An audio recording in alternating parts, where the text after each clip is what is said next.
ವಿಶೇಷ ಕಾರ್ಯಕ್ರಮಕ್ಕೆ ಸ್ವಾಗತ. ನಾನು ಅಶ್ವಿನಿ ದೇವಾಡಿಗ. ಇದೇ ಅಕ್ಟೋಬರ್ 18ನೇ ತಾರೀಕಿಗೆ ಗುರು ಪಥ ಬದಲಾವಣೆ ಆಗ್ತಾ ಇದೆ. ಖಂಡಿತವಾಗ್ಲೂ ಕೂಡ ಗುರು ಬದಲಾವಣೆ ಆಗೋದ್ರಿಂದ ಸಾಕಷ್ಟು ಜೀವನದಲ್ಲೂ ಕೂಡ ಬದಲಾವಣೆಗಳಾಗುತ್ತೆ. ಜೊತೆಗೆ ರಾಶಿ ಚಕ್ರದ ಮೇಲೂ ಕೂಡ ಒಂದಷ್ಟು ಪ್ರಭಾವವನ್ನು ಬೀರುತ್ತೆ ಅನ್ನುವಂಥದ್ದು ಕೂಡ ಅಷ್ಟೇ ಸತ್ಯ. ಹೇಳಿ ಕೇಳಿ ಗುರು ಶ್ರೇಷ್ಠ ಗೃಹ ಅಂತಾರೆ. ಹಾಗಾಗಿ ಯಾವೆಲ್ಲ ಬದಲಾವಣೆಗಳಾಗುತ್ತೆ, ಮನುಷ್ಯನ ಜೀವನದ ಮೇಲೆ ಯಾವ ರೀತಿಯ ಬದಲಾವಣೆಗಳನ್ನು ಮಾಡ್ತಾನೆ ಗುರುಗ್ರಹ, ಅದರ ಜೊತೆಯಲ್ಲಿ ಪ್ರಕೃತಿಯ ಮೇಲೆ ಯಾವ ರೀತಿಯ ಬದಲಾವಣೆಗಳಾಗುತ್ತೆ, ಜೊತೆಗೆ ರಾಜ್ಯ ರಾಜಕಾರಣದಲ್ಲಿ ಯಾವ ರೀತಿಯ ಪ್ರಭಾವವನ್ನು ಈ ಬದಲಾವಣೆ ಮಾಡುತ್ತೆ ಅನ್ನುವಂಥ ವಿಚಾರ, ಜೊತೆಗೆ ರಾಷ್ಟ್ರ ರಾಜಕಾರಣದಲ್ಲೂ ಕೂಡ ಏನಾದರೂ ಬದಲಾವಣೆಗಳಾಗುತ್ತಾ ಅನ್ನುವಂಥ ಪ್ರಶ್ನೆಗಳು ಕೂಡ ನಮ್ಮನ್ನ ಕಾಡ್ತಾ ಇದೆ. ಎಲ್ಲಾ ಪ್ರಶ್ನೆಗಳಿಗೂ ಕೂಡ ಉತ್ತರವನ್ನ ಕೊಡೋದಕ್ಕೆ ನಮ್ಮ ಜೊತೆ ರಾಜಗುರು ದ್ವಾರಕನಾಥ್ ಗುರೂಜಿ ಅವರಿದ್ದಾರೆ. ಬನ್ನಿ ಅವರನ್ನ ಕಾರ್ಯಕ್ರಮಕ್ಕೆ ಸ್ವಾಗತಿಸೋಣ. ಗುರೂಜಿ ನಮಸ್ತೆ. ಗುರೂಜಿ ಕಾರ್ಯಕ್ರಮಕ್ಕೆ ಪ್ರೀತಿಯ ಗುರೂಜಿ ಸ್ವಾಗತ. ಗುರೂಜಿ ಎಲ್ಲರಿಗೂ ನಮಸ್ಕಾರ. ಈ ಗುರುಗ್ರಹ ಹೇಳಿ ಕೇಳಿ ಬಹಳ ಶ್ರೇಷ್ಠ ಗ್ರಹ ಅಂತಾರೆ ಗುರೂಜಿ. ಮೊದಲೆಲ್ಲ ಸಣ್ಣ ವಯಸ್ಸಿನಿಂದಲೂ ಕೂಡ ಒಂದು ಮಾತು ಹೇಳ್ತಾ ಇದ್ರು, ಮುಂದೆ ಗುರಿ ಇರಬೇಕು, ಹಿಂದೆ ಗುರು ಇರಬೇಕು. ಮುಂದೆ ಗುರಿ ಇಲ್ಲದೇ ಇದ್ರೂ ಪರವಾಗಿಲ್ಲ, ಆದರೆ ಹಿಂದೆ ಒಬ್ಬ ಗುರು ಇರಲೇಬೇಕು ಅನ್ನುವಂಥ ಮಾತಿತ್ತು. ಆ ಗುರು ಇದ್ದರೆ ನಮಗೊಂದು ದಾರಿ ತೋರಿಸ್ತಾನೆ ಅನ್ನುವಂಥ ನಂಬಿಕೆ ಗುರುಜಿ. ಈ ಗುರುಗ್ರಹ ಹಾಗಾದರೆ ಅಷ್ಟೊಂದು ಶ್ರೇಷ್ಠನ ಅನ್ನುವಂಥ ಪ್ರಶ್ನೆ ಕಾಡುತ್ತೆ. ಜೊತೆಗೆ ಗುರುಬಲ ಅಷ್ಟೊಂದು ಪ್ರಾಮುಖ್ಯತೆಯನ್ನು ಪಡ್ಕೊಂಡಿದೆಯಾ ಅನ್ನುವಂಥ ಪ್ರಶ್ನೆ ಕೂಡ ಕಾಡುತ್ತೆ ಗುರುಜಿ. ಈ ಗುರುವಿನ ಮಹತ್ವ ನಮ್ಮ ಜೀವನದಲ್ಲಿ ಏನು ಹಾಗಾದರೆ? ಗುರು ಇಲ್ಲದೆ ಸೃಷ್ಟಿ ಇಲ್ಲವಲ್ಲಮ್ಮ, ಲೋಕವೇ ಇಲ್ಲ ಅಲ್ವಾ? ಮನುಷ್ಯನಿಗೆ ದೊಡ್ಡ ಗುರು ಯಾರು? ತಂದೆ. ಖಂಡಿತ.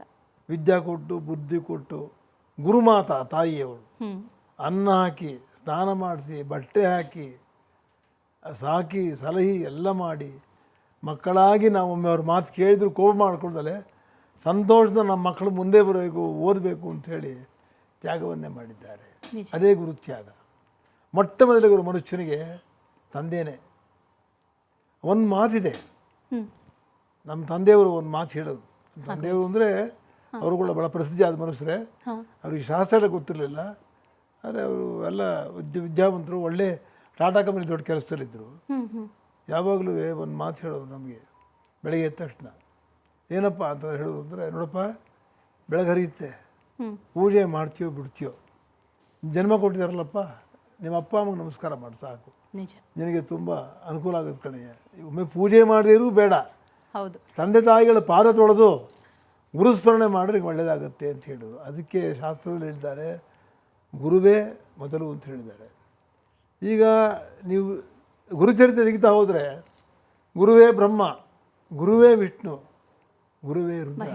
ಹೌದು ನೋಡಿ, ಬ್ರಹ್ಮ ಸೃಷ್ಟಿ ಮಾಡ್ತಾನೆ, ವಿಷ್ಣು ಪಾಲನೆ ಮಾಡ್ತಾನೆ, ನಮಗೇನು ಬೇಕಲ್ಲ ಕೊಡ್ತಾನೆ.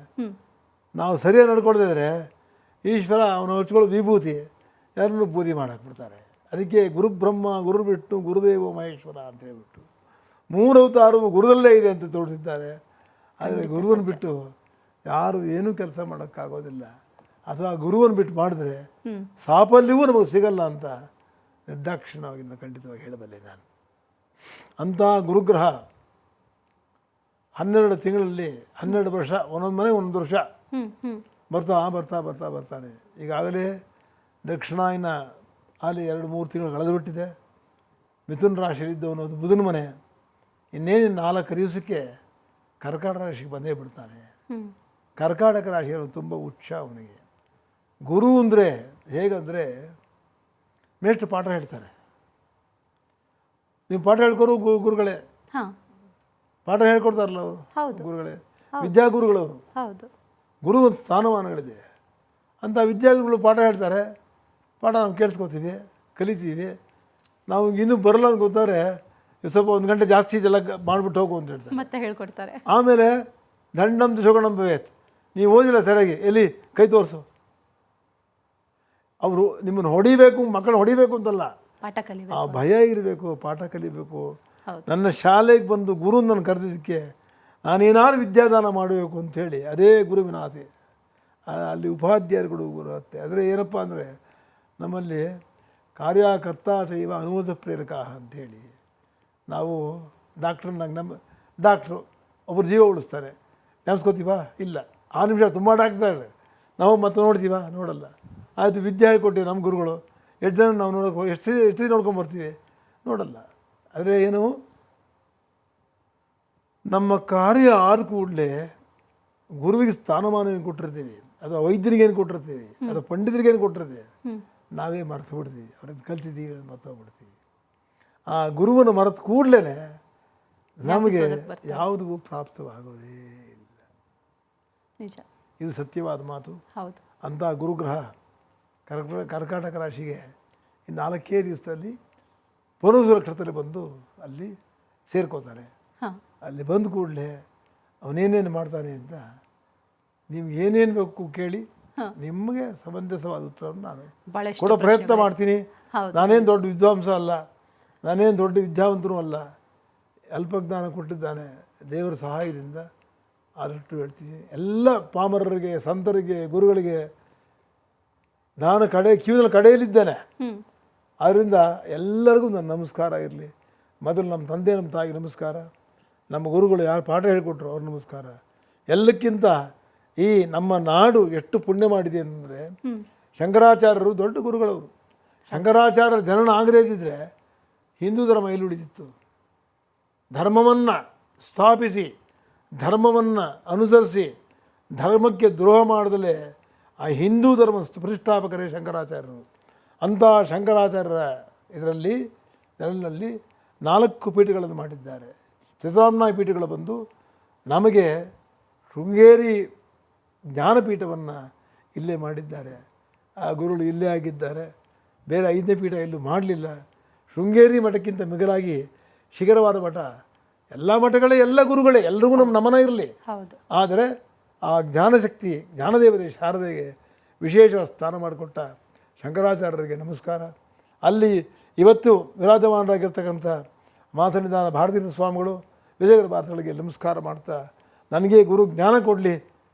ಜನಕ್ಕೆ ನಾನು ಹೇಳಬೇಕಾದ್ರೆ ನನಗೆ ಜ್ಞಾನ ಇದೆ ತಾನೆ, ಆ ಜ್ಞಾನವಾಹಿನಿ ಹೆರೆದು ಈ ಲೋಕಕ್ಕೆ 142 ಕೋಟಿ ಜನಗಳು ಸುಖವಾಗಿ ಮರಣಭಯ ರೋಗವನ್ನು ಬಿಟ್ಟು ಸುಖವಾಗಿ ಪ್ರಾರ್ಥನೆ ಮಾಡೋಣ. ನೀವೇನು ಬೇಕಾದ್ರೆ ಪ್ರಶ್ನೆ ಕೇಳೋಣ. ನಮ್ಮ ಆಶಯನೂ ಅದೇ ಗುರುಜಿ, ಎಲ್ಲರೂ ಕೂಡ ಸುಖ ಸಮೃದ್ಧಿ ಶಾಂತಿಯಿಂದ ಇರಬೇಕು ಅಂತಂದ್ರೆ ಈ ಗುರುಗ್ರಹ ಬದಲಾವಣೆಯಿಂದ ಯಾವೆಲ್ಲ ಪರಿಣಾಮಗಳು ಆಗುತ್ತೆ ಅನ್ನೋ ಎಲ್ಲಕ್ಕಿಂತ ಏನು ಮಾಡಿದ್ದೀರಾ, ಎಲ್ಲಕ್ಕಿಂತ ಏನು ಮಾಡಿದ್ದೀರಾ ನೀವು? ದೀಪಾವಳಿ ಹತ್ರ ಕರೆದಿದ್ದೀರಾ ನಮ್ಮನ್ನು. ಕಾರ್ತಿಕ ಮಾಸ ಆರಂಭ ಆಗೋಯ್ತು. ಹೌದು. ಇಡೀ 12 ಮಾಸಗಳಲ್ಲಿ ಕಾರ್ತಿಕ ಮಾಸದಲ್ಲಿ ಸಮಸಮವಾಗಿ ಈಶ್ವರನಿಗೂ ಪೂಜೆ ಆಗುತ್ತೆ, ವಿಷ್ಣುಗೂ ಪೂಜೆ ಆಗುತ್ತೆ. ಅದೊಂದು ವಿಶೇಷ. ಅಂಥ ಕಾರ್ತಿಕ ಮಾಸದಲ್ಲಿ ಇನ್ನೇನು 4 ದಿವಸ ಹಬ್ಬಕ್ಕೆ ಆಗಲೇ ಹಬ್ಬದ ಹುಡುಗ ಸಡಗರ ಮಾರ್ಕೆಟ್ ಶುರುವಾಗ್ಬಿಟ್ಟು ಎಲ್ಲನೂ. ಆ ದೀಪಾವಳಿ ಎಲ್ಲರ ಮನೆಯೂ ಬೆಳಕಾಗಿರಲಿ, ಜ್ಞಾನಜ್ಯೋತಿ ಹರಿಲಿ, ಎಲ್ಲರಿಗೂ ಸದ್ಬುದ್ಧಿ ಕೊಟ್ಟು ಅವರವ್ರ ಗುರುಗಳಿಂದ ಏನು ಕಲ್ತಿದ್ದಾರೋ ಆ ಗುರುಗಳನ್ನ ತೀರಿಸಲಿ. ಜ್ಞಾಪಿಸ್ಕೊಂಡ್ರೆ ತೀರೋಗುತ್ತೆ. ನಮ್ಮನ್ನು ಯಾವ ಗುರು ಕೋಟಿ ಕೊಡು, ಲಕ್ಷ ಕೊಡು, ಬೆಳ್ಳಿ ಕೊಡು, ಮಂಗಳ ಕೊಡು, ಯಾವ ಗುರು ಕೇಳೋದಿಲ್ಲ. ಚೆನ್ನಾಗಿದೆಯಪ್ಪ, ನನ್ನ ಪಕ್ಕದ ನನ್ನ ಶಿಷ್ಯ ಚೆನ್ನಾಗಿದ್ದೀನಪ್ಪ, ನೀ ಚೆನ್ನಾಗಿರಯ್ಯ, 4 ಜನಕ್ಕೆ ಉಪಕಾರ ಮಾಡು ಅಂತ ಹೇಳ್ತಾರೆ ಅಷ್ಟೇ. ಅಂಥ ಗುರುವು ದೀಪಾವಳಿಯಲ್ಲಿ ಎಲ್ಲರಿಗೂ ಇಡೀ ನಮ್ಮ ಭರತಖಂಡದಲ್ಲಿ ಒಳ್ಳೆ ಬೆಳಕು ಸದಾಕಾಲ ಅದು ಆರದಲೇ ಕತ್ತಲೆ ಎಂಬುದು ವಿಶ್ವೇ ಪಡೆದಲೇ ಆ ಪ್ರಜ್ವಲವಾದ ಒಂದು ಜ್ವಾಲೆ ಬಂದು ದೇಶವನ್ನು ಕಾಪಾಡಲಿ, 142 ಕೋಟಿಗಳೆಲ್ಲರೂ ಸುಖವಾಗಿರಲಿ ಅಂತ ಹೇಳಿ ದೀಪಾವಳಿ ಶುಭಾಶಯಗಳು ಹೇಳ್ತಾ ನಾವು ಆರಂಭ ಮಾಡೋಣ.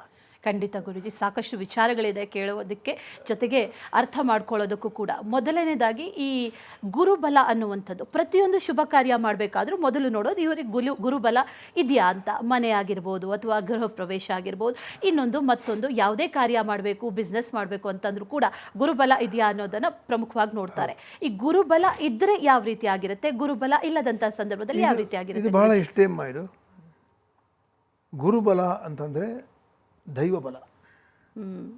ಗುರು